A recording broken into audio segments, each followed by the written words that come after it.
But there was a lot of thought that because of digital capabilities that no one was even going to play instruments anymore. Yeah. A lot of music out there is created by that. So, and I hated that because doing, playing in bands my whole life, I always loved that and I hated to see it go. So these guys kind of brought it back to where it's respectable. Oh, yeah. Well, hey, everybody, I'm Brett, and this is Emily. I'm the Hello. pastor here at the church, and she works a lot with our graphics and our video and everything. And one of my favorite things about Emily is that every now and then she'll wear like a shirt that says Def Leppard or something like that on it.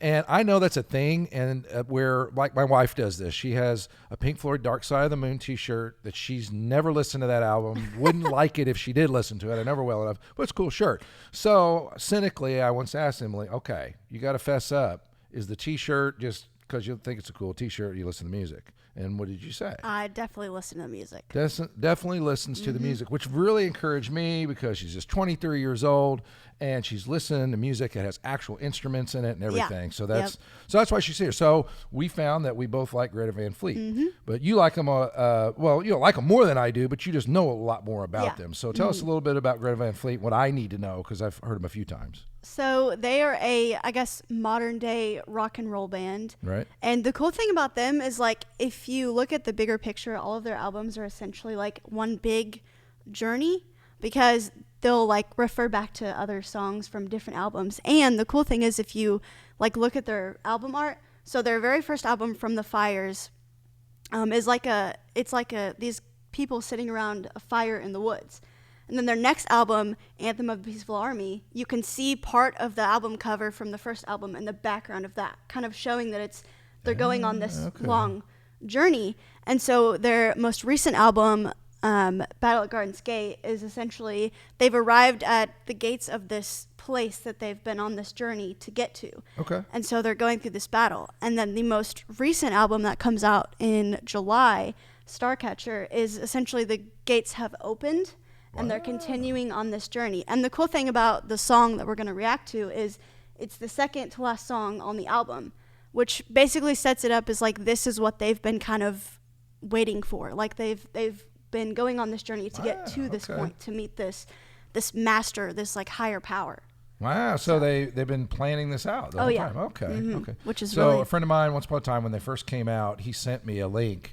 And he said, I thought they had just found some old bootleg tapes from Led Zeppelin. Yeah. And so he sent me, and I was like, absolutely. I mean, they really did sound that way, and my son's into them and all that kind of stuff. So anyway, you have listened a lot to this song. Yes, yeah. I have listened not at all. I've not heard it, not seen the video, not seen anything like that. So we thought it'd be fun just to kind of check this out and see if we could uncover some things. But they planned this out, and so they've got thematic stuff and all that. Yeah. So this is the latest. I'm sure there's a lot of symbolism in there that I have yet to uncover, but it'll be Are the lyrics interesting. down, or I need to listen extra close? They're on there. There are. Okay, yeah. good. All right, good. Because I wouldn't be able to make it.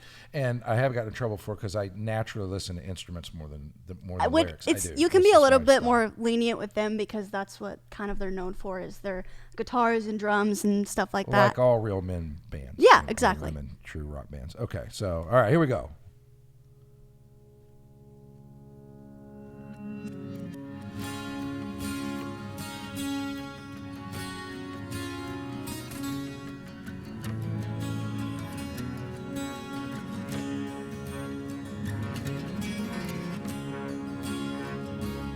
Zeppelin-esque riff right there. It's really good. I like it.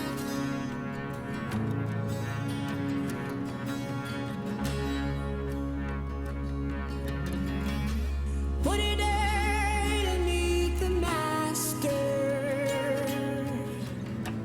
I've been waiting for so long. Final day to meet the master. It's my time to go home. And I'm taken by the man. one thing I'm going to say, I'm super impressed with his voice. Oh, yeah, I mean, that guy he's a is like, powerhouse. what's his name? Josh. Josh. Kuska. Okay, and he's like amazing. And I've never actually seen them. I've just heard them. And Yeah. seen them. And the acoustic thing. One of my favorite things about Led Zeppelin was always they were a combination. They were just known as hard rock, but they Yeah. were always a combination of acoustic and. Yeah. Oh, they get into it. they This kinda song, fell- it starts yeah. off a little Right. slow, but then it Oh, really, yeah, it picks up. I figured that was coming. I Yeah. figured that was coming. But his voice is remarkable, really. Yeah. And I'm encouraged to hear that style is kind of back because it was in, Oh, yeah. in the 70s Yeah.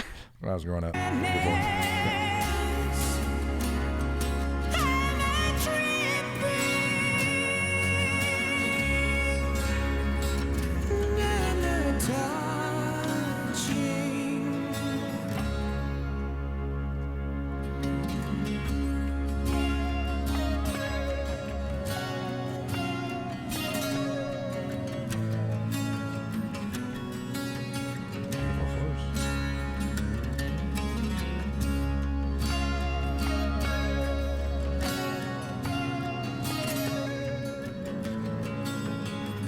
I'll bet you they've seen Lord of the Rings.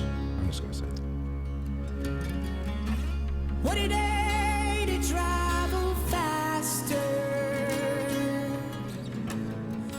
There's got to be some kind of like symbolism going on with the fact that they're wearing red gloves and they're all in white, and then this girl is like wearing black. There's got to be something. There does, yeah. Now, 'Cause- also something you need to know about Emily, she's a photographer and does, and concert photography is her main thing. And so you are going to notice things like that more. So, Yeah. But yeah, there is, I can tell I'm supposed to be thinking something. Yeah. And I'm really, honestly, I'm just listening, especially the acoustic, really. I Yeah. love acoustic sound and all that. So I'm paying a lot of attention to that. So yeah, there's something happening that we need to. Yeah, definitely. If you figure it out, let me know. I will. I have known no other master. He has been the only one. Who's the only one? Only one.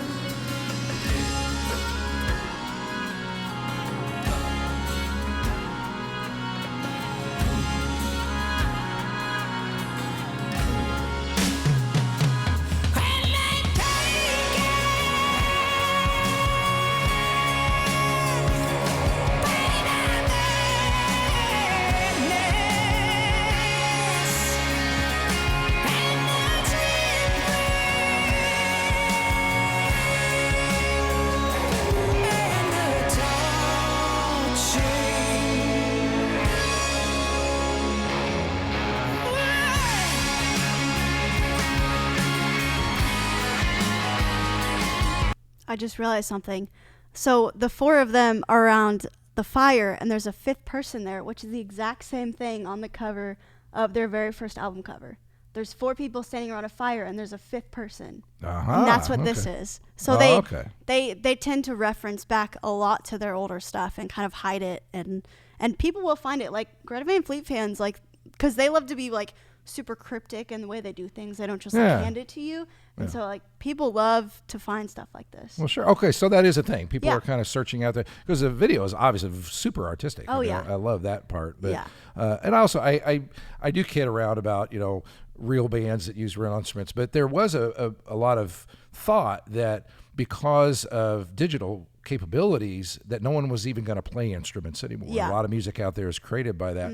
So, and I hated that because doing, playing in bands my whole life, I always loved that, and I hated to see it go. So these guys kind of brought it back to where it's respectable. Oh, yeah, and I especially think- among younger generation. That's Yeah, good. I think what makes them so appealing to a wide range of like ages is because your generation grew up on Led Zeppelin and Yeah. AC/DC and Guns N' Roses, and so like having this now in this modern age, it's like taking you back to what you grew up on.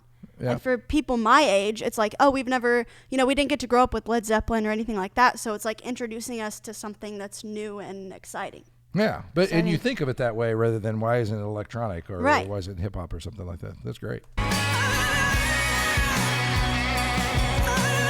I was wondering what the arrow was about.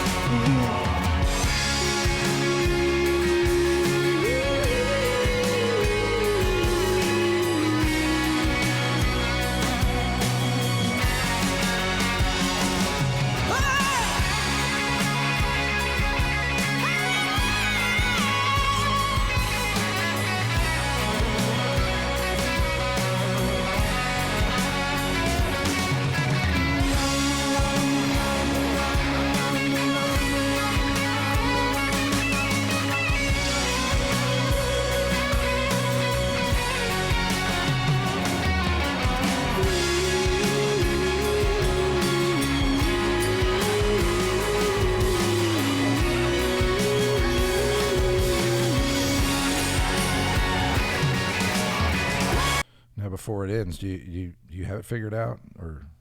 I mean, I know there's more to go, but I mean, I've seen this like 3 times, and I kind of discover something new every time. So the fire like dawned on me because earlier I was talking about how it's all connected, and so I was like, oh, I was just talking about that. That makes sense. But and also there was one part where there was like black smoke, and they have a song called Black Smoke Rising.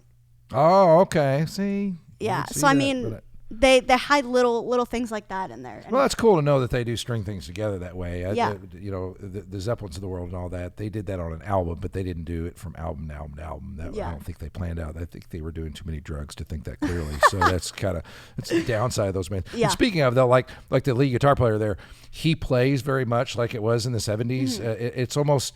It's good, but it's not so good that it sounds more garagey. Right. He said it plays almost. I don't want to call it sloppy. Yeah. It's just there was an era where everybody was so technically good it almost sounded freaky. But he's kind of returned to this style that sounds more freewheeling and live and all that. Yeah. So that's a very cool thing. Yeah. So.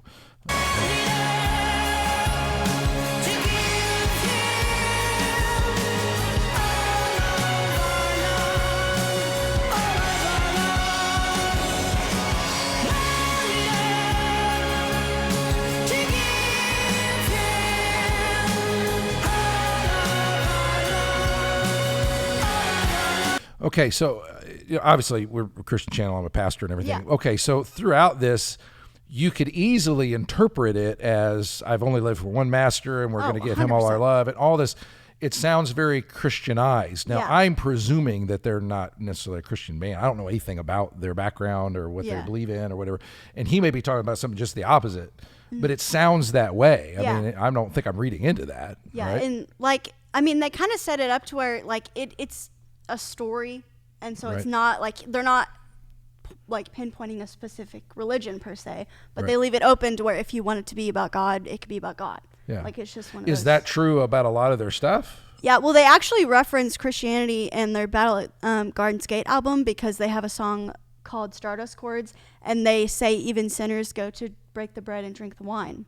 Oh, okay. And so they reference different, and like in another song, they reference different religions throughout, and so it's just interesting because they kind of cover everything, which isn't saying that they belong to a specific one. They're just kind of covering everything. Okay. I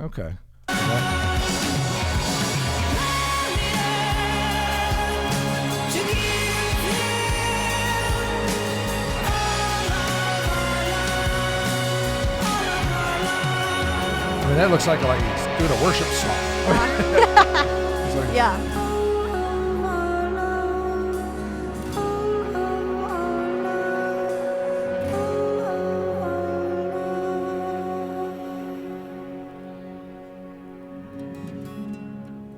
And I'm sure on seeing it more, we can figure it out. But when the only downside to listening to some of that for the very first time, I'm paying attention like 7 things at once. Yeah. But anyway, so good stuff. Did anything the code get cracked at all there at the end?